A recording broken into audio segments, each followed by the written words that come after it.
Isang mapagpalang araw po muli sa ating lahat. So, welcome back to our 365 daily devotions. So, excuse me.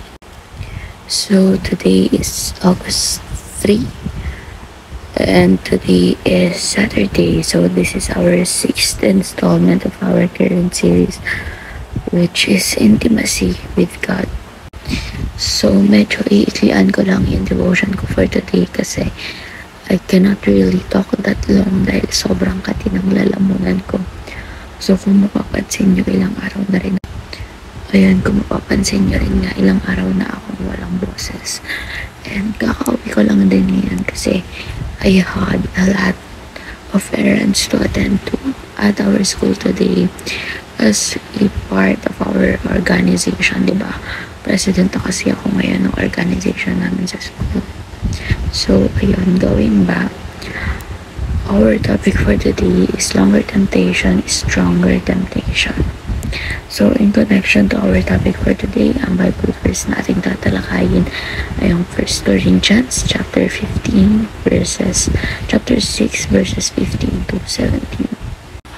So, in New International Version, do you not know that your bodies are members of Christ himself?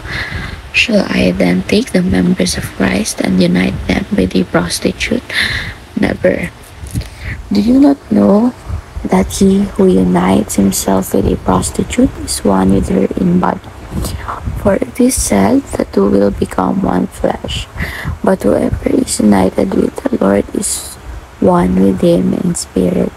So, in Filipino translation naman or in ang salita ng Diyos, Tagalog Contemporary Bible Version.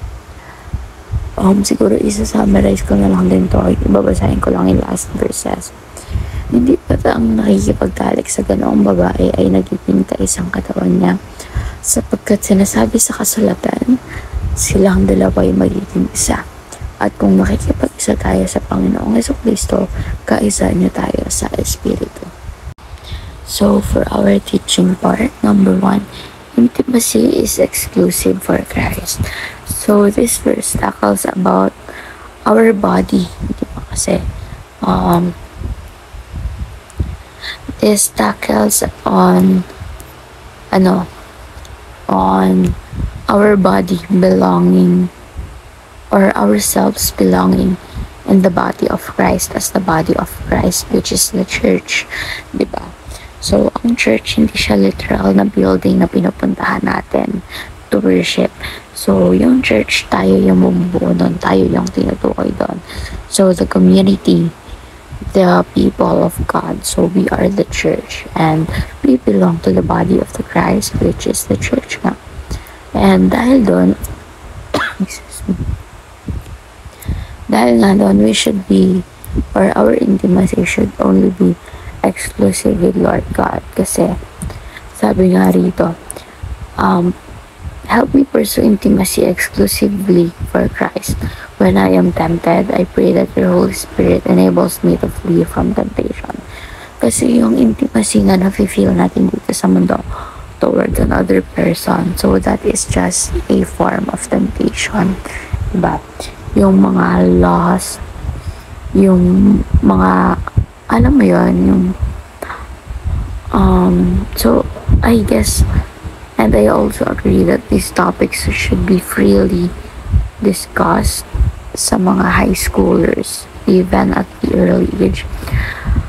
Like, sex education, para alam nila and aware sila sa mga ganitong bagay. Diba? Hindi yung nahihirapan tayong makipag-communicate with things like this. And also, we should also be knowledgeable, syempre, with the Bible kasi everything we need is already in there, diba? So, doon natin malalaman bakit pa ang intimacy is only exclusive for Christ. So, why should we not apply it onto other people, diba? Siguro yun sa mga taong married, diba? They are valid to have intimacy with each other since they are legally married na. And they are here in this world to produce another Jesus Christ, like, diba? So, number 2, Christians belong to the body of Christ. So, hindi ko na siya masyado i-elaborate. Nabanggit ko naman na siya kanina kasi super kati talaga ng lalamunan ko. Parang ubo ko ng ubo every minute. And number 3, longer temptation is just stronger temptation.